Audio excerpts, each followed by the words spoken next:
Welcome back to my channel, the Marita Minutes. I want to talk about Love and Marriage Huntsville. This is part 2 of season 9 reunion. Let's get into it.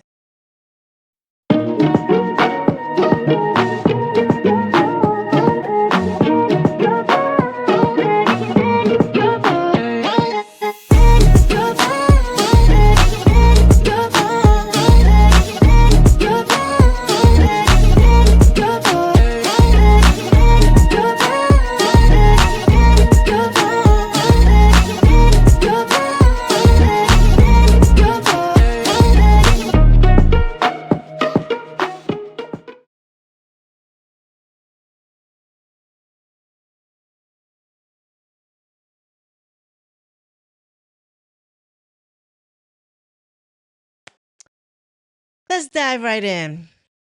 So it picks up where it left off. The last episode with Kimmy going back and forth with Mel about them not being able to express their feelings to Melody. However, Melody meets with them once a year to gather them. That's the word they were using, to gather them, to get them together. And if they've heard something, said something, then they all have to apologize and then they can go on their merry way. But if they have issues about whatever Melody has said something about them or whatever issues they have with Melody don't want to talk about it. She gets on the defensive, and that's usually how it goes. So Melody's like saying, no, that's not true. She was like, I was respecting the fact that, Marcia Reese had an ongoing case. You said you didn't want to talk about it. So she said, I didn't want to, I was respecting that fact. Kimmy said, that's bull crap. Blue, blue, blue. And so Melody tries to also bring up the fact that they did finally talk about it. And it was a good conversation that her and Kimmy had, initially. She said the same with Miss Nell. She said, Miss Nell, I met with Miss Nell. We talked about some things when she went to go try on her dress. And she said, and we talked, we kiki, we ha-ha, right? And she said, and then I found out 6 weeks later that she had an issue about that. And, so somebody said, I think it was Maurice, she said, well, why did she have to wait 6 weeks? And Melody was like, I don't know. You have to ask her. I don't know why she made 6 weeks. But I guess his point was people can't come to you because you don't acknowledge their feelings. And then Destiny, you hear her pipe up saying, yeah, when it's brought to you, it's not received. And she kind of dismisses Destiny and saying, I'm talking to Kimmy and everything. So,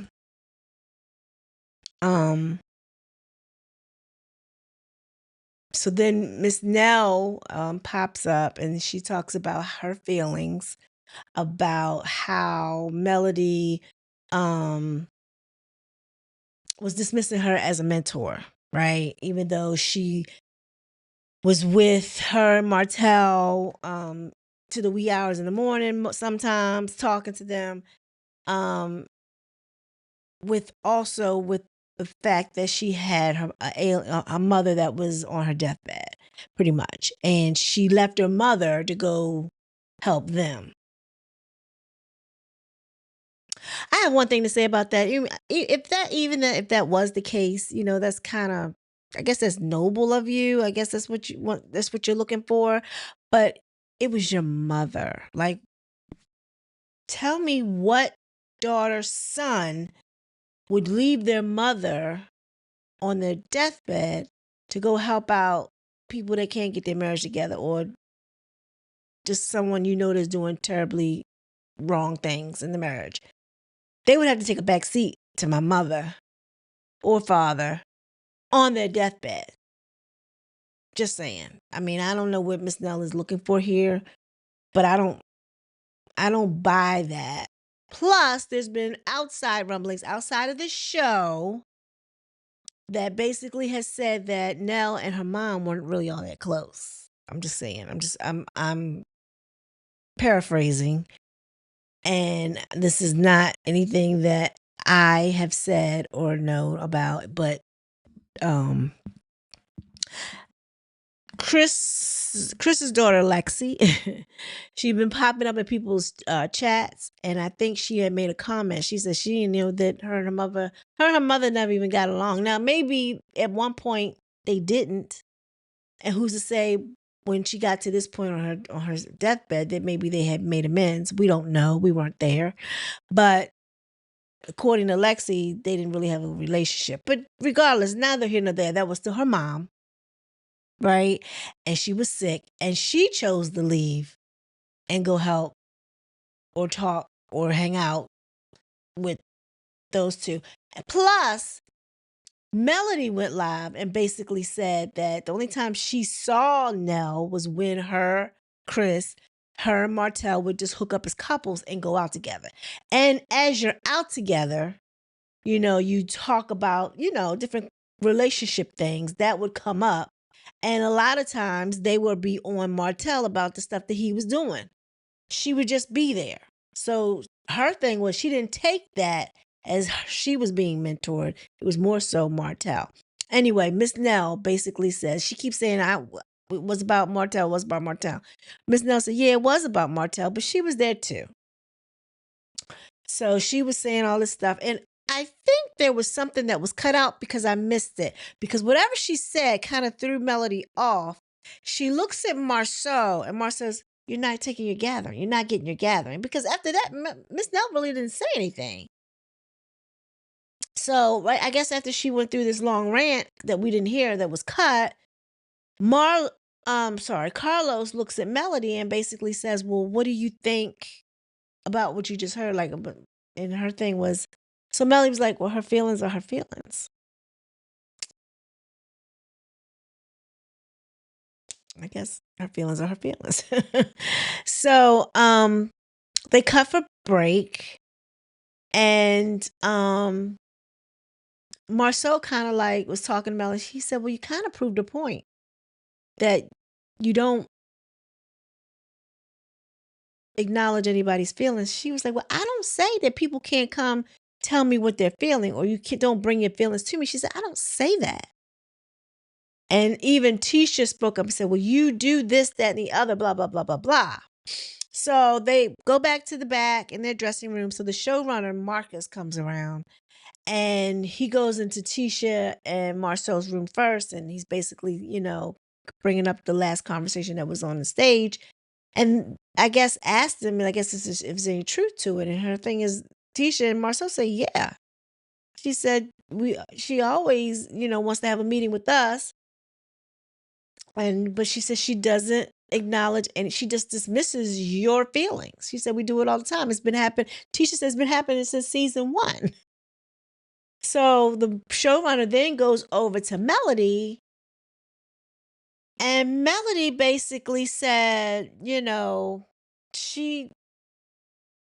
can't remember exactly what Melody said, but I know she basically said that she doesn't do that. She doesn't say that anybody can't come talk to her or whatever. She said, but what she does find obvious is that the Martell meters are on one side, because I think she's feeling ganged up on. The Martell meters are on one side, and the people that he don't mess with are on the other side, like Marceau and Tisha. But even though he don't mess with them, Marceau and Tisha, or at least Marceau, was sitting next to you basically saying, you're not taking your gathering. You're not taking your gathering. Like, you need to take your gathering. Like at least admit that someone has the feelings. Only thing I can think of, though, when it comes to Miss Nell, this all stems from the fact that her name was not on the room at the girls' trip. Because remember, when she came over to Nell's place, right, when they started talking about this whole mentoring stuff, that's what it stemmed from. Her thing was, I felt like I was closer to you than Sunny. So I don't know what Sunny's room looked like, but evidently it might have been a better room than what Nell must have gotten, even though Nell got her own room. Her thing was she should have got Sunny's room. So that's where all this stems from. And the fact that I came over in the middle of the night, my dying mother, and to mentor y'all, you gonna give me this room? That's what it stems from. A daggone room. Oh, wait a minute, not the room. Well, maybe the room. In a room in conjunction with the fact that her name wasn't on it because someone or the assistant that was putting the names in the room forgot hers. Yet she still had a room. And it wasn't a dorm like room like Tisha, Destiny, and Kimmy had to share. Or even Trisha and Stormy had to share, even though Stormy didn't share that she went somewhere else. Because her thing was, I'm not sharing no room. Plus, I think she had her family with her. I think Courtney was with her and the kids. So they must have all came anyway. But anywho, I'm sorry, I digress. So they cut for break. But when they come back from break, then this package is Destiny's package. So Carlos basically says, so how does it feel to be back? They go through this montage of all things Destiny when it shows how she came back, went to go visit Tisha. They talked about how um she, they know about Sonny and her ex-boyfriend being married. They talk about that. They talk about how Destiny got locked up. They showed her mugshot. Then they talked about, this is the montage, right, of all things Destiny. Then they showed the little cute scene with her and her dad. I think that was the best scene she's ever filmed. But they had that scene in there. He was talking about, based on everything you've been through, you are the strongest woman I know, which was nice. I mean, I thought that was actually a nice sentimental moment between her and her father. And then at the end, they show her new quarters for her Madani products, which is a storage unit that she's going to make into something else. I don't know. That's why Lance was in there trying to, I guess, put some shelves and drywall up or whatever to make it look like a actual room and not a storage unit, metal container. And then they talk about how she has this relaunch of Madani. And I think she rents out this rooftop venue. So, and that's how it kind of goes off. This is her little montage. So Carlos said, are you attracted to Lance or are you just using this as a storyline? Where'd that come from? What? She was like, first of all, me and Lance, she said, I've always been attracted to Lance. She said, me and Lance have chemistry. She said, we've always had chemistry. She said, but I think it was a timing thing. She said, we both kind of connected when we were both going through divorces. And she said, I think it was all about timing. So Carlos, she said, how old are you? And she said, grown. And then he said, well, how many years is it between you and Lance?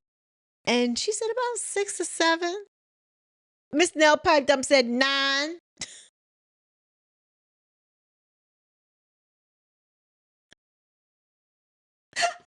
sorry. That was so funny.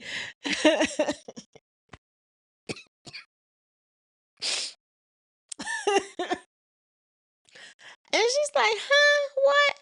She said, ain't you 42? So Carlos said, well, how old is Lance? She said, Lance is 33. She said, I never told you I was 42. She said, Destiny. She said, I didn't tell you that. She said, well, how old are you? She said, I'm grown. She probably more than 42, Miss. So Miss Nell was like, So then Carlos comes with these little shady questions. So he goes, well, when you were with Moses, he said, did you find Lance attractive then? She said, Lance has always been attractive. He said, you know what I mean. Was it like when you was with Moses, was it like, mm-hmm. She said, I was in a committed relationship. It wasn't no mm-mm. What is Carlos doing? Like, this is some shady stuff, right? So then he asked Miss Nell, he was like, how do you feel about Destiny dating your son? And he's like, no. She said, how do you feel No, what has Lance told you about Destiny? That's what he asked her. And he said she's a nice lady.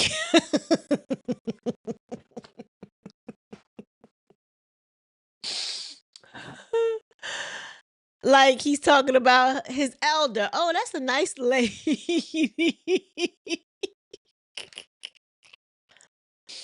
Oh my gosh. He said, so Carlos said, oh, he calls her lady. So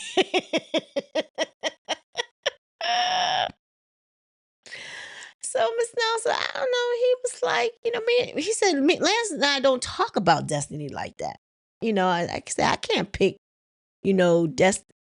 anybody for Lance, and I can't pick nobody for Destiny. He said, because he said, well, how do you feel about Destiny dating your son?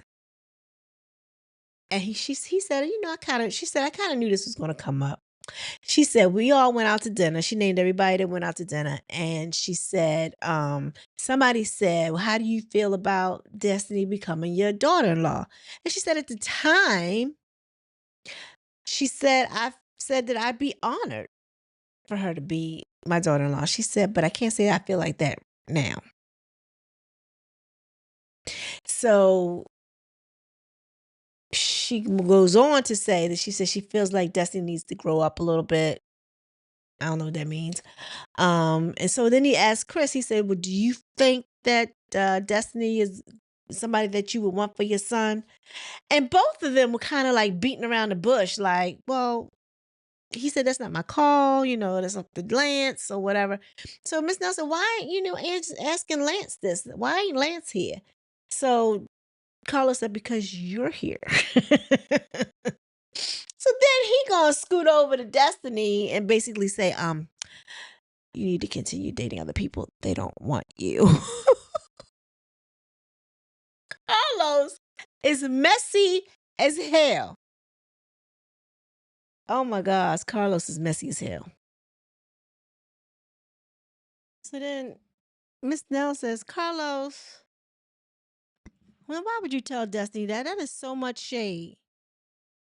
And then Carlos said, I was just joking. Where's your sense of humor? And Chris pipes up and says, she don't have a sense of humor. Wait, what? Let's see how much humor I got when we get home. That's what she should have said. Let's see how funny, ha I am then. What you mean I don't have a sense of humor? What? Dude, get out of here. So next they introduce Sonny. Sonny comes on stage and Carlos again with his shady self saying that it seems like the two of them have something in common. They have a lot of the same taste. And Destiny kind of like busts out laughing, but they both have on red dresses, he said, and they both have the same taste in men.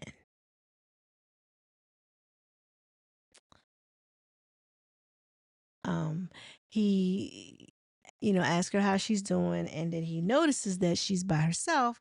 He says, where is Moses and his beard? And Sonny says, well, he's always around in spirit. And Marcel and Carlos basically says, yes, I've heard he was in the spirit of jail. That's not funny. But Carlos has been extremely shady to everybody sitting on this stage tonight.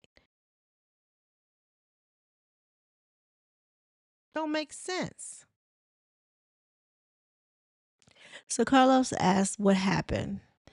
And Sonny was like, well, ever since he's been out of jail, he's been having issues, I guess, with this one parole officer. And he said they don't really make it that easy when you get out of jail. They make you jump through hoops. And they, it kind of impedes for you to being a business owner, traveling and everything. So it's like they don't make things easy for you when you come out of jail, even though it's supposed to be like this rehabilitation setup. So then they go through this montage of the ordeal with how Destiny went through, no, how Sunny came on the show and how she hooked up with Destiny's man or ex-boyfriend or whatever, because it starts off with the Millimeters event that Carlos threw. Remember that? That infamous one. And then I guess people were reporting on it and might have filmed a couple of things or a couple of segments, and he started to strike their channels. Yeah, that one. Anyway, he starts off with that, and that's how she gets introduced to the show, coming on there with Mel. The scenes that Sunny and Destiny were together, going back and forth with each other. Not all of it was about Moses. And towards the end, when they show at Nell's bachelorette party, how supposedly Sunny went on her live and was threatening to tell people how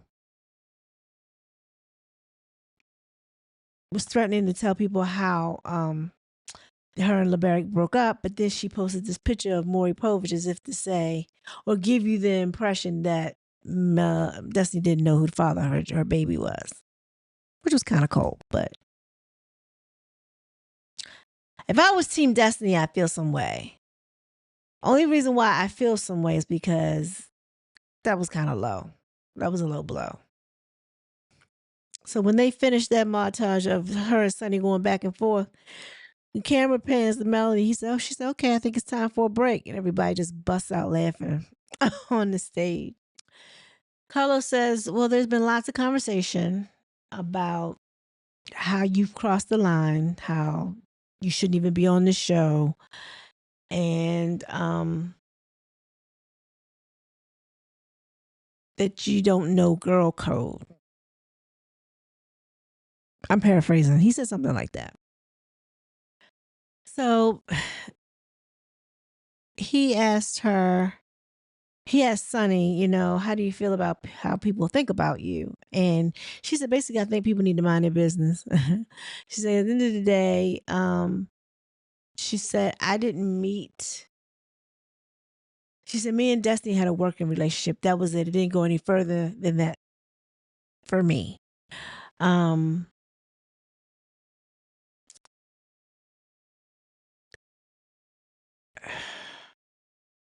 Bottom line is Sunny was wrong.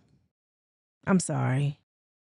I'm trying to rephrase or paraphrase what she said, but she made this long drawn out explanation. I mean, I guess it sounded good at the time, but she was wrong. Now, granted, she was her producer, right? And what she should have done, this is what she should have done. Even though Destiny, well, unbeknownst to Destiny, she didn't even know that she wasn't with him anymore because Moses dropped the ball there. He didn't even tell her that he had moved on and was dating Sunny.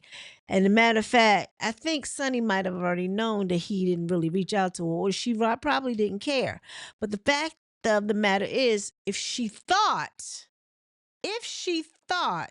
that Moses had said anything to Destiny, she wouldn't have tried to reach out to her a couple days before she posted the picture of her wedding. You already knew at that point, she knew that Moses had not said nothing to Destiny. And she waited up until the very last minute to tell her, oh, we're married. Or we're getting, Destiny said, her text said, we're getting serious. And then she said, a couple days later, they would get married. Now, like I said, I'm not Team Destiny, but for this particular situation, I am. Sunny called herself getting married behind Destiny's back, but I do believe there was a little inkling of maybe Moses trying to get back to Destiny, because remember, he was heartbroken the fact that she did not come to his birthday party. I remember all the conversations. He didn't come to her birthday party. She didn't. She was flying back and forth, but that particular time, she might have been going through something still. But that particular time, she didn't come through for him. for his birthday party. And evidently he still had hope that maybe they would, get together, because he was still sending her money. Even though he wasn't seeing her or talking to her, he was still sending her money and, having like one worded conversations, because Sonny goes over the text in the phone and how she sent the picture of Law or whatever in the phone. And, he was like, cute kid or whatever, just little stuff. So they were still in communication. But I guess he couldn't bring it to himself to say, oh, by the way, I'm now engaged to your ex-producer. Because that might not have went nowhere if Dusty had found out prior to them being married. I'm thinking. I don't know. My opinion.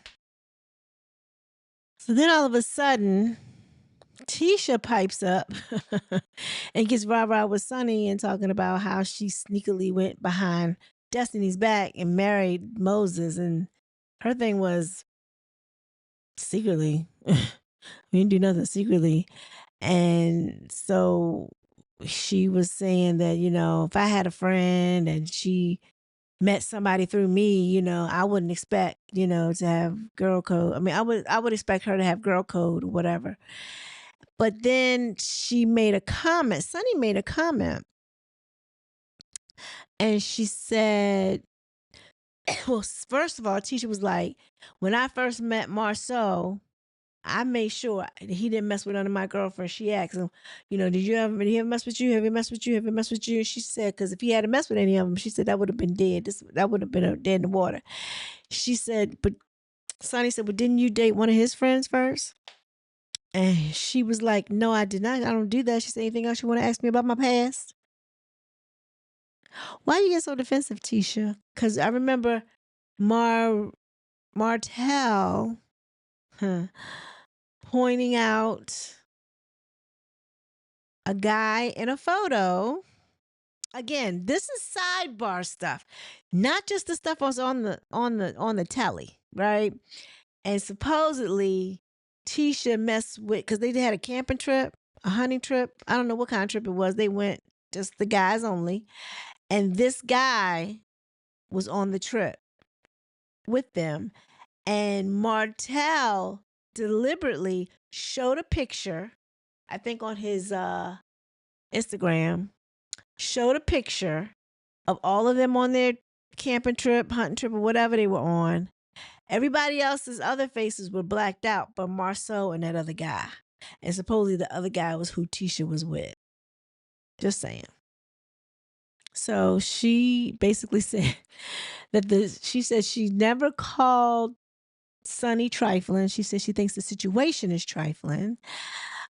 She says, I don't think Sonny is a trifling person. She said, I actually like Sonny. And Carlos, again, with his shady stuff, said, oh, yeah. Is that how that looks? Because Tisha all of a sudden got rah-rah. And Sonny, I love the way she carried it. She was like, okay. Mm-hmm. She said, oh, that's what I heard. Oh, all right. Mm-hmm. Loved it.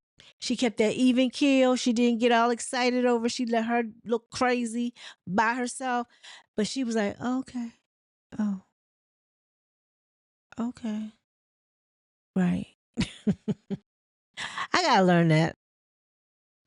So Carlos asks Destiny, do you think Moses approached Sonny as a scheme to mess with you? And she says, yes, absolutely.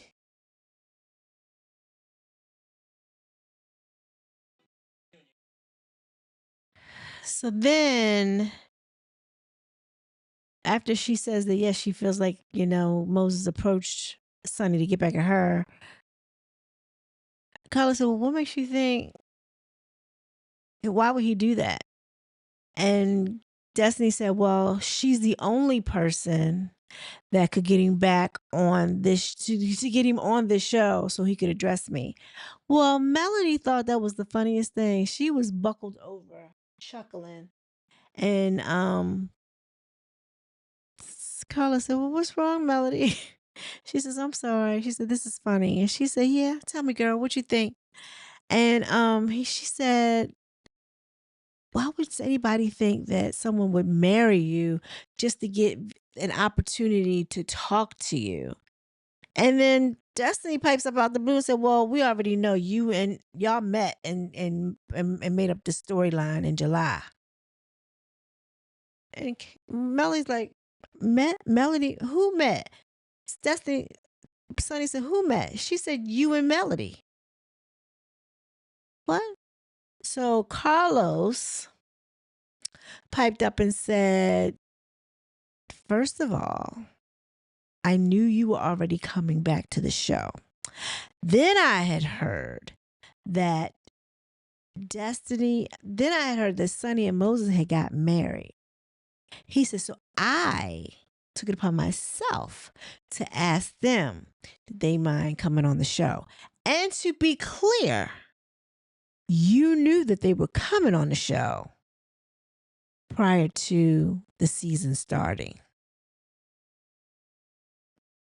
Mic drop. Girl, you were already coming on the show. Wasn't no plans on bringing them, and then let's bring Destiny back. You were already on the show. Once he heard that they got married, he reached out to them so they could be a part of the shenanigans too. And now you up here saying that somebody did all that, come all the way to Huntsville. They live in St. Louis, Missouri, right? Come all the way to Huntsville to talk to you when you could have just picked up the phone. He could have just picked up the phone to talk to you and say, we married. That's crazy. So Melly's like, "Where's the lies?" She said, "Where did you get that from? Where's the lies?" So Carlos said, "Well, what point, Destiny, are you trying to make by bringing up the fact that they planned this?" And she said, "The point I'm trying to make is that there was communication between Melody and Sonny." And Sonny said, "Absolutely not." And then Destiny goes on to say that Melody wasn't surprised that Sonny was there. I remember seeing the podcast, and she looked surprised to me because she thought this podcast was all about her. So I don't know where Destiny's getting information for. Somehow I think she's getting it from the guy that's sitting next to her in the white suit, because he feeds lines to all of his women. That's what I said. So Carlos admits that he asked the showrunner Marcus to reach out to Sonny and ask were they interested in coming on the show. And he said, "What made you decide to come onto the show?" And she said, after talking to her husband, Moses, he said he knew that with them getting married, there's going to be a lot of slander, a lot of things, rumors, lies being tossed around or whatever. And he wanted to protect me. That was the whole purpose of coming on the show, was to protect me. And so Kimmy says, "So you all didn't have a conversation prior to the podcast with her?" And she said, "Absolutely not. No." And so Carlos then proceeds to go in and talks to Destiny and say, "Well, remember you kind of go do crazy things. Remember you and Stormy at the Galentine's thing dinner or whatever." And she said, "Y'all are in a pretty good place right now." He said, "Yeah, but she never, did any things like this. Like it wasn't anything like this." He said, I know. He said, "Give me a chance to finish."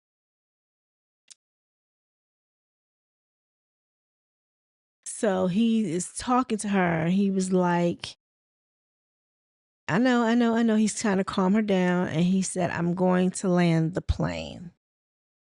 Desi says, "I hope so." Well, what she say that for? He was like, "Well, she just got her pink slip. That's why she ain't coming back this season." Did she say she was coming back? I don't think Destiny coming back this season. And this might be why. He said, but he said he was trying to make a point, and it did take him a while to get there. He said, I'm gonna land a plane." She said, "I hope so." And she looked at him and he was like,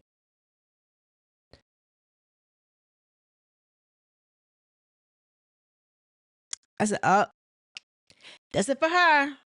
Well, it was nice knowing you, Destiny. Well, he basically went through this whole song and dance, but at the end of the day, he was like, is there any opportunity for those two ladies, Sunny and Destiny, to get to a place of forgiveness? I think he said. And of course, Sunny says, I'm good. I'm okay. And then I think Destiny basically says, well, when you apologize to me, yet your attitude and stuff still doesn't change, she said, there's nothing you can come back from. There's no apology that you can say after that can make it any different or any better. Something to that effect. I can't remember what she said. Anyway, bottom line is she ain't trying to be friends with her. And I wouldn't want to be friends with her either. I mean, that ain't no friend. Or not even being in an amicable place, because I can't put people around me in my space that would do something like that to me. Now, you knew who I was dating. You went to an intimate dinner with all of us for my birthday. Producer, non friend. I don't have nobody inviting non friends to an intimate dinner. But you can't tell me that she didn't notice Moses when she first met him and he was Destiny's man. You got eyes. He ain't changed. His looks ain't changed, I don't guess, from when he wasn't dealing with Destiny anymore. Because I remember the story that she told, how they had met in Los in well, they had ran into each other. They had already met because Destiny introduced them, right? So they they were, I guess, at a function or cookout or something in St. Louis, and ran into each other, knew each other from Destiny. They both called Destiny to say that the other one was there. Like, guess who I ran into? Blah, blah, blah, blah, blah, blah, blah. It was history after that. It was history right after that. So I think. So Carlos said, well, do you want to offer up an apology or something to Destiny? And she was like, well, the only reason why she probably wouldn't is because she's been down that road before. She didn't receive it well the first time. So it is what it is.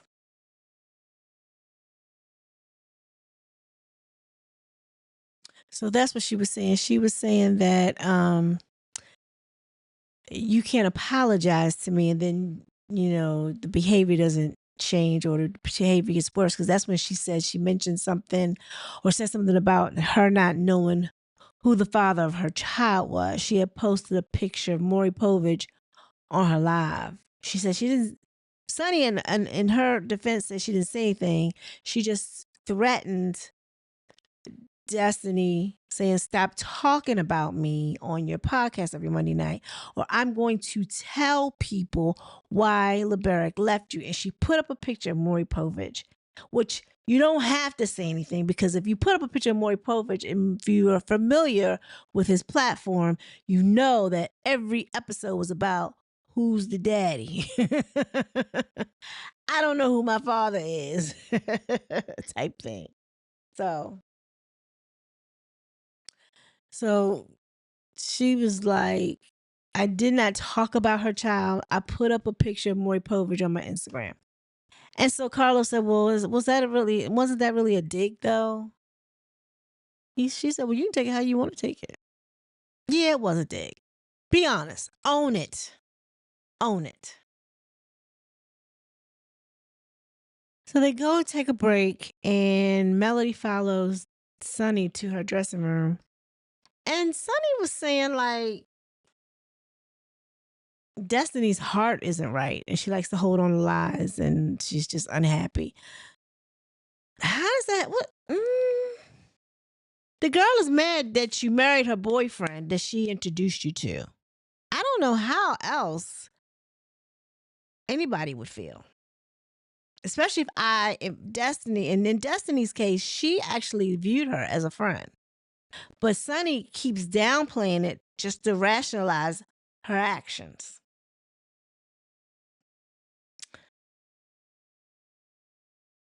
Melody's whole thing is she came back there because the fact that she said they make up stuff. Now, who said that those two met in July to plan the storyline? Just saying. Who said that? Another producer that's left Destiny? Because she said it used to be my producer.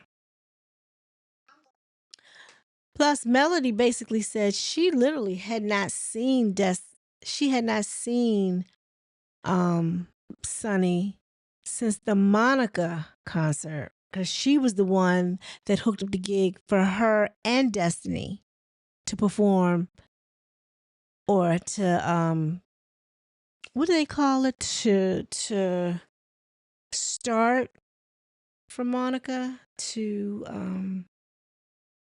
I forgot what they call it, but anyway, her and Destiny were the two front acts before Monica came on. Open. Her and Destiny opened for Monica. But that she's saying that's the last time she has seen Sunny. And she said, what year was that? And she was like 2002. So Trish and Ken come out and they do this montage of how the Trish and Martell story evolved, how they were over Stormy's house, how it started off saying that, well, Martell and Trish act like they didn't know each other.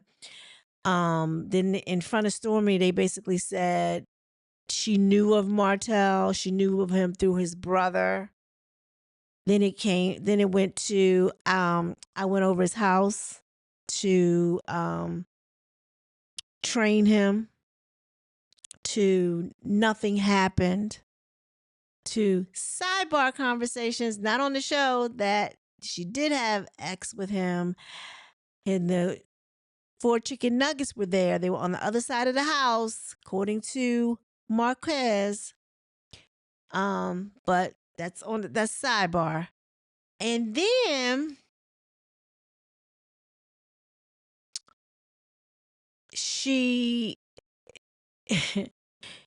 they come back to Trish and she's saying like, well, basically, Carlos asked her, well, why did you not just come out in the beginning and tell the truth? And she said, well, you got to remember. She said, I don't know. She said, I'm new to this. She said, I didn't know I need to tell all my business. She said, I guess she called herself following Martell's lead in the beginning. She said, he acted like he didn't know me. I didn't know if I was supposed to bring it up or if I was supposed to keep it to myself. I didn't know what to do. She said, I was confused. And he said, you were confused with telling the truth? Carlos, you've been the messiest, messy boots. He was messy boots through this whole second part of the reunion. And her thing was, no. He said, I didn't know what, she said, I didn't know how to do this. He was like, I don't know, do I tell all my business? They like, do I, I was new to this. And she's still, either she's super, super nervous or she's lying. And she's just a bunch of nerves all the time. All the time. A bunch of nerves, which is ridiculous to me. Like, by now, you should be kind of comfortable. But this is her second season, right? Isn't this their second season? Oh, no, this is not really their second season. It's really one whole season. Because, no. She was introduced last season. So, no, this is her second season. She's getting ready to go into her third if they come back next season.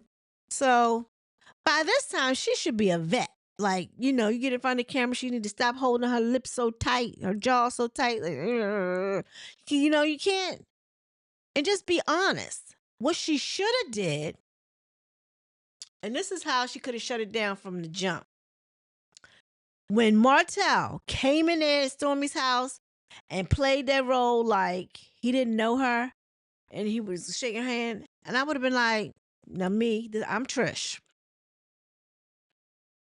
Oh, you don't know me? wait a minute, let me get this straight. You don't know me? You know how he came? He said, where I know you from?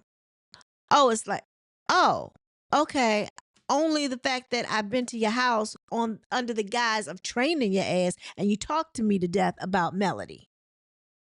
I would have threw that in his court, saying you do know me, and that would have been the end of it. Like Ninja, he would have got shade from me the rest of the season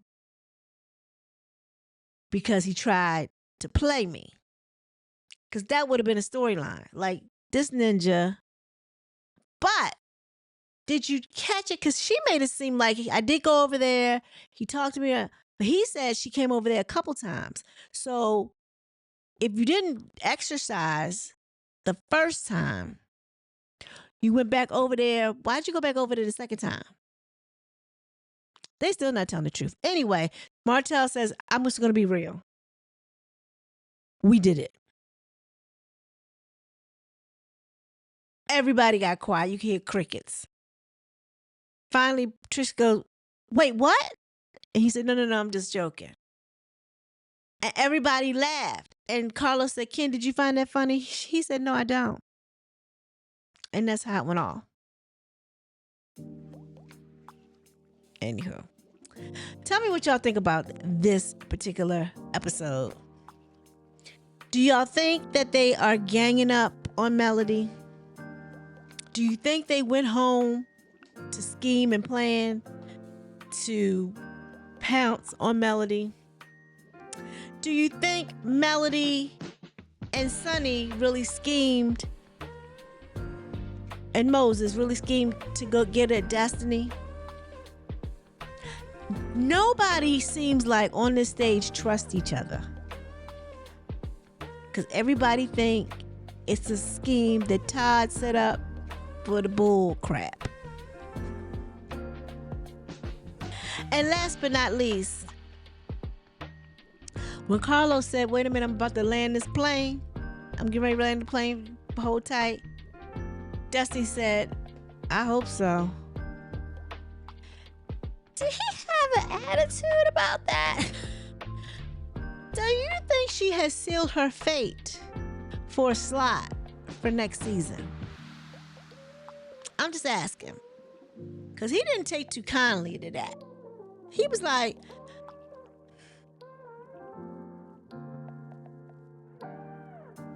bruh, you can come crazy if you want to, but you will be walking next season. But I don't think I already heard she's not coming back though, because there's no storyline for her. Like, what would her storyline be? She'd just be Martell's friend, right? Because Sonny's not coming back. She can't come back. Her man's in the clinker.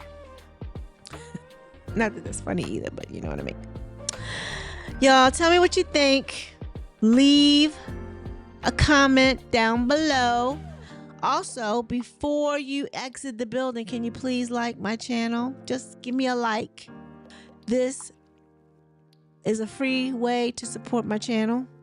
It also lets YouTube know that you've been here, and it throws me out into the algorithm so people can judge me and critique, so I can use that constructive criticism and get better. Whatever. Please like, share, subscribe if you haven't already done so. And with that being said, peace.